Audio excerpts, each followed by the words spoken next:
descending tracts are divided into pyramidal tract and extrapyramidal tract. If we see pyramidal tract, also known as corticospinal tract, it arises from the motor cortex, premotor cortex, and some part of it also arises from the somatosensory area. Then by passing via the internal capsule, it reaches to the medulla, where 80% of the fibers cross to the opposite side in pyramid of the medulla. Then you see that as they descend into the spinal cord, they synapse in the spinal cord, and from the spinal cord, alpha motor neuron arises and reaches to the skeletal muscle. So that is pyramidal tract. Okay. So the fundamental thing to remember here is that they arise from the motor cortex and they cross at the level of the medulla and they synapse at the level of the spinal cord. Okay. Now, I will be discussing majorly on the pyramidal tracts, but extrapyramidal tracts, they arise from the brainstem region and they also synapse at the level of the spinal cord. Why I am talking about that? Because when we consider the descending tracts, we divide this descending tract, the neurons in this descending tract, as upper motor neuron and lower motor neuron. So here there is a schematic simplified diagram showing descending tract, the corticospinal tract. It is arising from the motor cortex, going via the internal capsule, reaching to the medulla and then crossing at the level of the medulla and then reaching to the spinal cord where it is synapsing, and then from here alpha motor neuron is arising. Now, the neuron which arises from the motor cortex and reaches to the spinal cord, that is known as the upper motor neuron, and from the spinal cord to the muscle, the neuron is known as the lower motor neuron, and even involvement of the neuromuscular junction and the muscle itself, that is known as lower motor neuron. Why? Yes, the neuron itself is a motor neuron, lower motor neuron, but if in certain diseases the neuromuscular junction and muscles are involved, then also we get features similar to that of the lower motor neuron injury, right? So this is about the corticospinal tract, but extrapyramidal tract also similarly is divided into upper motor neuron and lower motor neuron that arises from the brainstem. So from the brainstem up to the spinal cord, it is the upper motor neuron, and from the spinal cord, because this extrapyramidal tract is also synapsing on the same alpha motor neuron. Okay, alpha motor neuron is the final common pathway to the muscle. Ultimately, all the influences come to the alpha motor neuron, and alpha motor neuron supplies the extrafusal fibers in the muscle, which is important for contraction. Okay, so whenever these alpha motor neurons are stimulated, there is contraction of the muscles.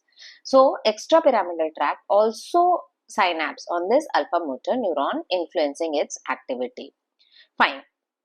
Now, injury anywhere from motor cortex to the muscle leads to decrease in the power of the muscle. There is decrease in weakness. And when we are talking about power, basically there is decrease in the voluntary contraction and the strength which is generated. Okay, so voluntary contraction cannot occur. Now it depends that how much weakness is going to occur, depends on that how many fibers are involved, because skeletal muscle is supplied by alpha motor neuron, but one alpha motor neuron doesn't supply all the muscle fibers. Okay, so if you remember the concept of motor unit, in motor unit we have seen that there are certain fibers which are supplied by one alpha motor neuron. Say suppose this is skeletal muscle and this here there are many fibers.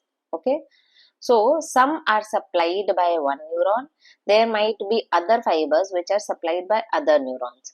So depending on how many neurons are affected, there will be weakness of the muscle. Okay, so what I was talking that yes, anywhere injury will lead to weakness of the muscle because the voluntary signal will not reach to the muscle. But other features depend on where the injury has occurred. Understanding? And this depends on whether the injury is in the upper motor neuron or the injury is in the lower motor neuron. So, injury anywhere from the motor cortex up to the synapsing onto the spinal cord, that is the upper motor neuron features, and from the spinal cord to the muscle, if injury is occurring, then we will get the lower motor neuron features. And what are these upper motor neuron and lower motor neuron features? So this table is telling about the features of UMN and LMN lesion. If we see power is assessed by active contraction of the muscle. We ask the subject or the patient to voluntarily contract the muscle and check for the strength of the contraction. Okay, so in both the lesion, you see weakness is there. So that is the main complaint why the patient is coming to you, right? Then muscle bulk. Muscle bulk is measured by measuring tape, where we actually measure the girth of the muscle. Okay, what is the diameter of the muscle? So in UMN lesion, it will be normal.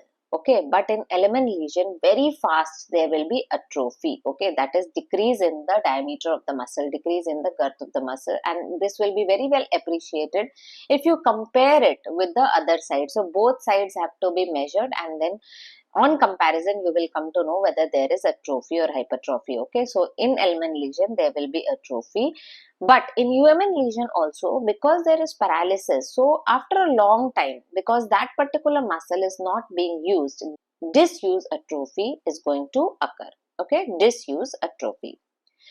Then tone is assessed by passive movement, that is, we hold the limb of the patient and we passively move. The person should not actively contract the muscle, we passively move the muscle. So muscle is resting on your arm and then you passively move the muscle. It should never be active contraction. In UMN lesion there is hypertonia, increase in the tone of the muscle. In LMN lesion there is hypotonia. Then we assess for deep tendon reflexes. In UMN lesion, deep tendon reflexes are exaggerated, while in LMN lesion, deep tendon reflexes are lost. Superficial reflexes are lost in both. One example of superficial reflexes, abdominal reflexes, they are lost in both. Babinski sign is positive in UMN lesion. Babinski sign is where we, on the sole of the patient, okay, so this is the foot of the patient, right? So what we do on the foot of the patient, we use the pointed end of the hammer, the tendon hammer, and we move the tendon hammer like this from the lateral end to the medial side. And normally there is a flexion of the toes, but in case of Babinski sign, there is extension and flaring of the toes. Okay, so in UMN lesion, Babinski sign is positive. In LMN lesion, fasciculation and fibrillations, that is spontaneous contraction of the muscle, can be seen. Okay, so these are the differences between the UMN and LMN lesion characteristic, how the various signs and symptoms are going to appear. Now we will see the physiological basis of these signs and symptoms, why such signs and symptoms are occurring. Before I proceed, just one thing I want to tell regarding the tone. See, there is hypertonia in UMN lesion, but before I talked about pyramidal and extrapyramidal tract, right? Now, the hypertonia which occurs in the lesion of this pyramidal and extrapyramidal tract differs.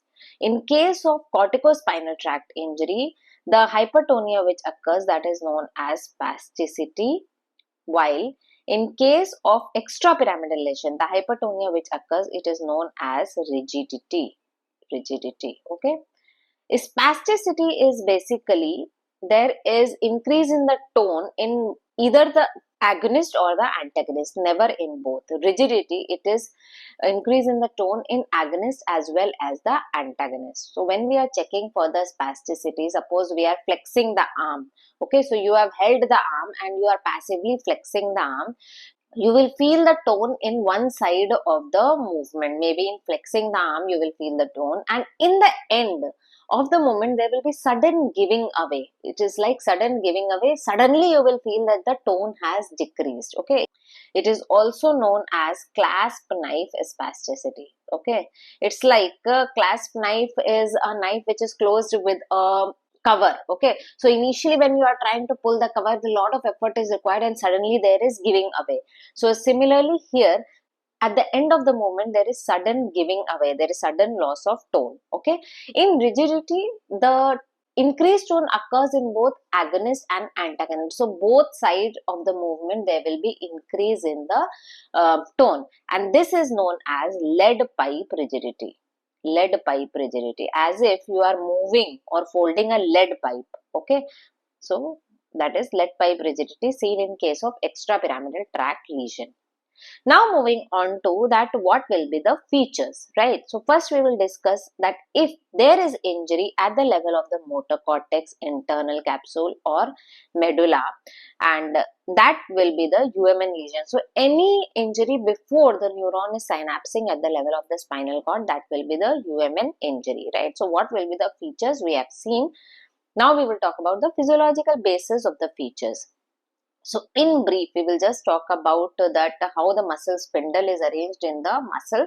Then only we will be able to understand the features. So here the outside, it is showing the extrafusal muscle fibers, while inside here, inside this is the intrafusal muscle fibers. Okay. Now intrafusal muscle fibers, there are afferents. Okay. So there is group 1 and group 2 afferent neurons are there, 1A and 2 specifically. Then the ends of these intrafusal muscle fibers are supplied by the gamma motor neurons, and the extrafusal muscle fibers, they are supplied by the alpha motor neurons, right? So alpha motor neurons, when stimulated, the muscle is going to contract. Gamma motor neurons, when they are stimulated, what is going to happen? The intrafusal fibers will stretch. Okay, so here they will be stretching. So this, it will elongate. Okay, so suppose this is the size of the intrafusal muscle fiber. If ends contract, then this size, this length is going to increase. Okay, so length of the intrafusal muscle fibers is going to increase, such that this will lead to increase in the afferents from the intrafusal muscle fiber, increase in the afferent activity. Understanding? Now, what happens in UMN injury? Alpha motor neuron is intact, because you see here I have shown that alpha motor neuron arises from the spinal cord.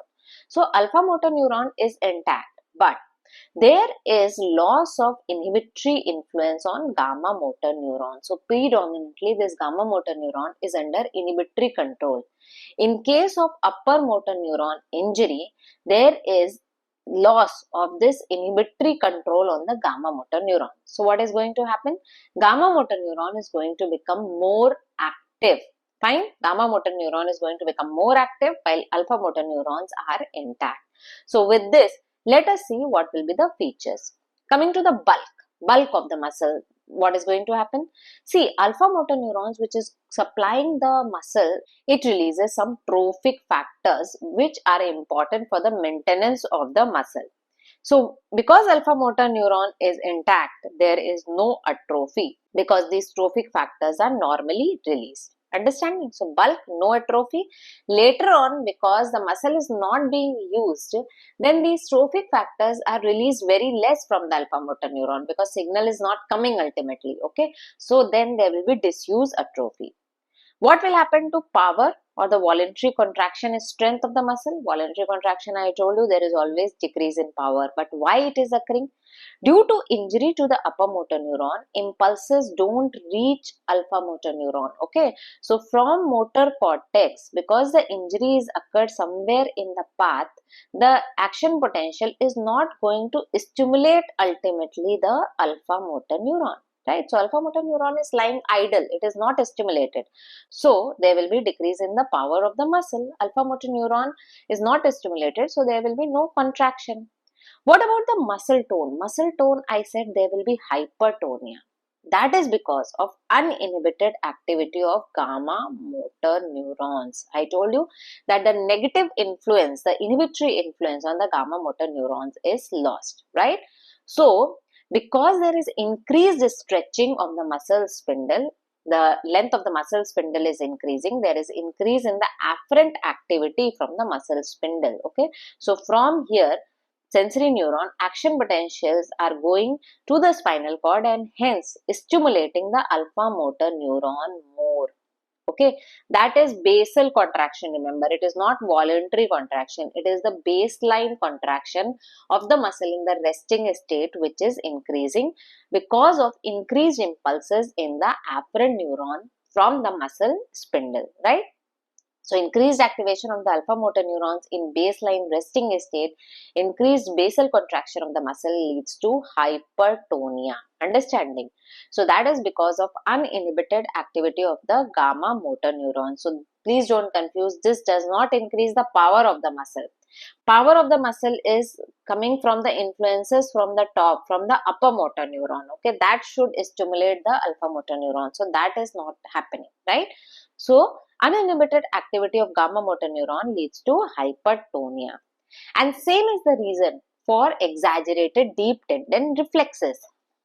Deep tendon reflexes are assessed by hitting with the tendon hammer on the tendon of the muscle. Okay, so suppose here will be tendon of the muscle, right? So with a tendon hammer, there is hitting on this tendon of the muscle. Now by hitting, what happens that there is increase in the stretch of the muscle spindle. So yes, hitting with the tendon hammer increases the stretch of the muscle and hence increases the length of the muscle spindle as well, right?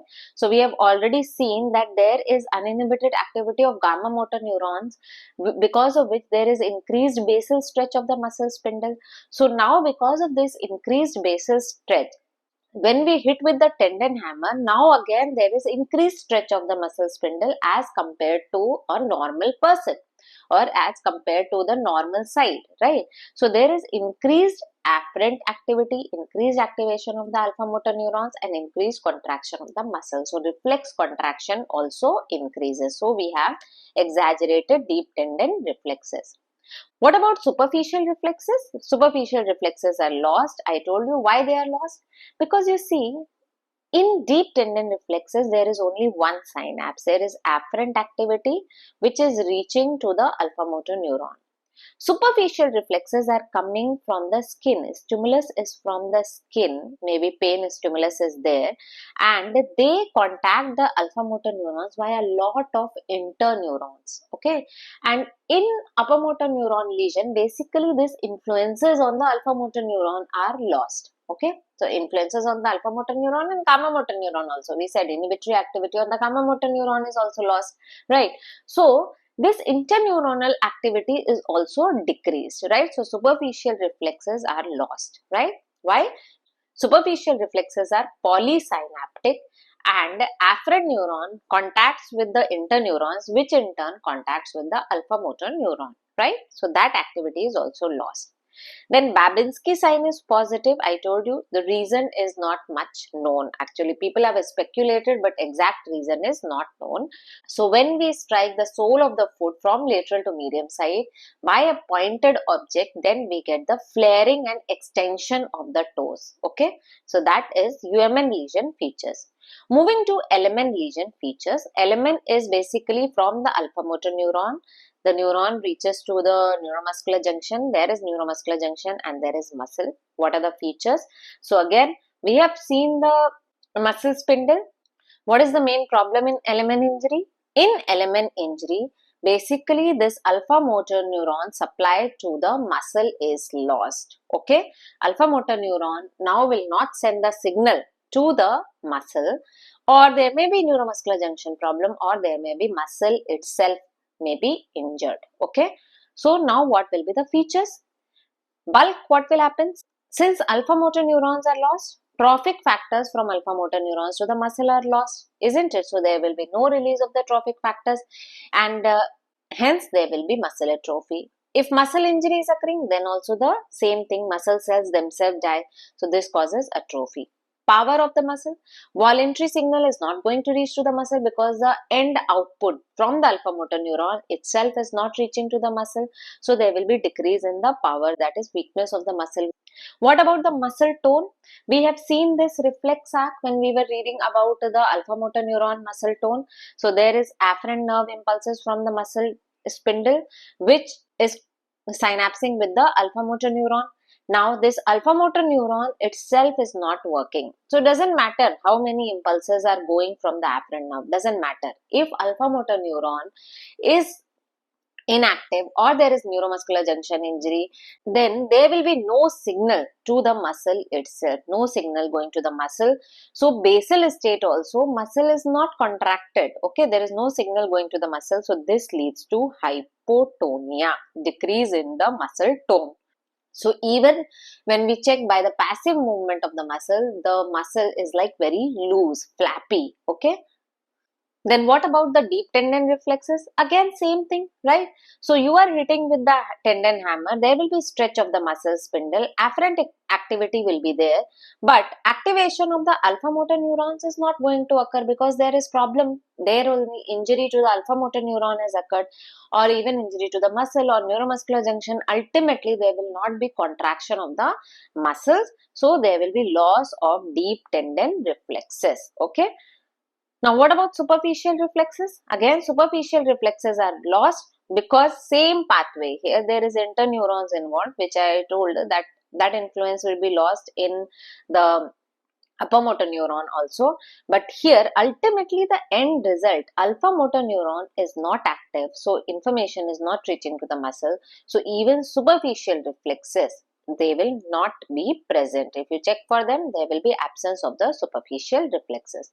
So these are the features of the LMN lesion. There will be weakness, there will be atrophy, hypotonia, deep and superficial reflexes, both will be lost, and there will be fibrillations and fasciculation if there is injury to the muscle itself. So there is abnormal electrical activity within the muscle itself, which leads to fibrillations and fasciculations. Fibrillation is a spontaneous contraction of single muscle fiber. Okay, fibrillation is a spontaneous contraction of single muscle fiber, while fasciculation is when one motor unit, okay, that is lot of muscle fibers which are in one motor unit, they contract. So that is fasciculation, a spontaneous contraction of the fibers in one motor unit.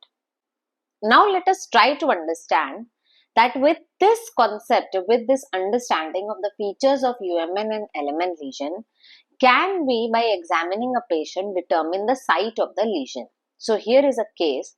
On examination of a patient with muscle weakness, it was found that on the right side of the body, features of LMN injury were present at the level of L1, while features of UMN injury were present below the level of L1. So for this, you should understand your motor system examination.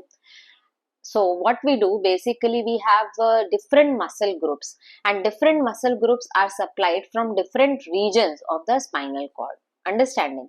So that is known as root value of that particular muscle group, depending on that from which region of the spinal cord that particular neuron is coming and supplying that particular muscle.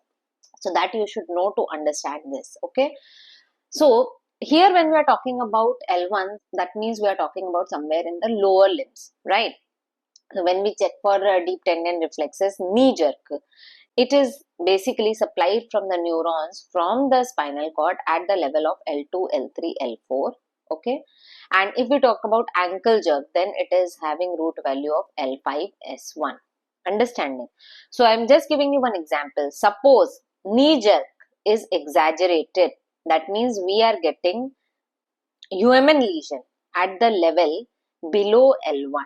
Okay, knee jerk is exaggerated. Suppose upper limb are also exaggerated. That means above L1 also. Maybe thoracic, cervical level also are involved. Understanding? Because biceps jerk and triceps jerk have different root value. They are supplied from the cervical regions of the spinal cord. So that root values we should know to understand any case like this. Okay. So let us see, if we know the features, can we determine the site of injury, where it is occurring, whether it is occurring at the level of motor cortex, internal capsule, spinal cord, NMG or skeletal muscle, and which side of the body is affected, which side of the body is affected. Now, if there is injury at motor cortex, internal capsule or at the level of the medulla, what will happen that you see that this was upper motor neuron, right? So there are a lot of fibers arising from the motor cortex. Here only single fiber is shown for the sake of the simplicity. Lot of fibers are arising to supply the different muscles of the body, right? Now, if there is injury at the level of motor cortex, some portion of the cortex is involved. Okay, so some fibers which are supplying some muscles of the body, they will go and ultimately they are injured, right? They will not be able to stimulate that particular muscle. So what is injured? Upper motor neuron only is injured. Is there any injury to lower motor neuron? No, there is no injury to lower motor neuron. Okay, so the fibers which are arising from the motor cortex, they are upper motor neuron. So in this case, we will get only upper motor neuron features in the muscles which are affected due to injury to these fibers. Getting the point? So in this case, we will get only upper motor neuron features because the alpha motor neuron is intact. Okay, just stay with me, try to understand. I will slowly make you understand that what will happen if there is injury to spinal cord. There you will understand that why we may get sometimes upper motor neuron, lower motor neuron features as well. Okay, now if there is injury to the internal capsule, see that when the fibers are arising from the cortex, there is like huge area of the cortex from these fibers are arising like this. So when there is injury to the motor cortex, generally we get injury somewhere in the small areas of the motor cortex. So those particular fibers only are involved. But when there is injury to the internal capsule is a very small area. So lot of fibers pass through from very small region of the internal capsule. So generally all the fibers which are passing through the internal capsule are involved. So what happens that we get hemiplegia of the opposite side, that is paralysis of the opposite side of the body, whole body, the opposite side is involved. Why opposite side? Because at the level of the medulla, fibers are crossing. So basically from the motor cortex internal capsule, the fibers are supplying on the opposite side of the body. You see muscles on the opposite side of the body are involved. This is midline, right? So motor cortex, internal capsule, medulla injury, opposite side of the body is involved. If there is injury to internal capsule, then generally we get hemiplegia, paralysis of the opposite side of the body. Understanding? Will there be element features? No element features because the fibers have not yet synapsed. It is only UMN features which we will get. Now, if there is injury at spinal cord level, what is going to happen? Okay, injury at a spinal cord level, you see in this diagram what we are showing different fibers which are synapsing at different levels of the spinal cord. Okay, so till now for simplicity I was showing only one level. Now here you see I have shown different levels, right?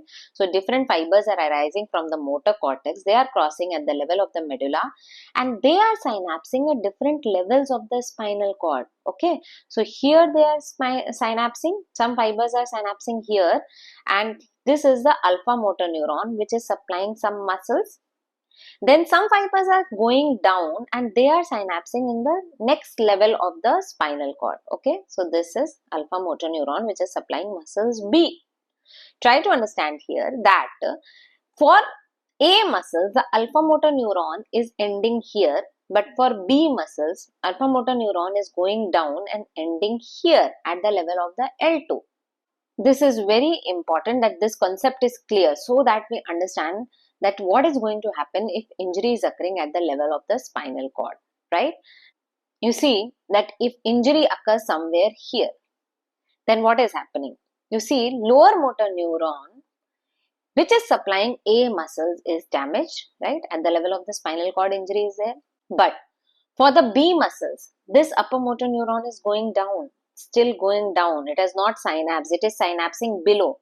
So for the B muscles, upper motor neuron is injured. Understanding? So we will get lower motor neuron features at the level of L1 where the injury is occurred because those muscles, alpha motor neuron is affected. But below we will get upper motor neuron features. Okay, so if we test the lower muscles, we will get hypertonia, exaggerated reflexes, and if it is the muscles which are supplied by L1, we will get hypotonia. Understanding? So when there is a spinal cord injury, we get features of lower motor neuron injury in some muscles while features of upper motor neuron injury in other muscles. Basically at the level of the lesion, we are getting lower motor neuron features and below the level of the lesion, we are getting upper motor neuron features. Understanding? So the muscles supplied by nerves that left the spinal cord above L1 will be normal, right? So any nerve which has left here, so there will be nerve fibers here which have synapsed somewhere here. Okay, they will leave here. So you see they are not injured. Injury is here. Okay, they are normal.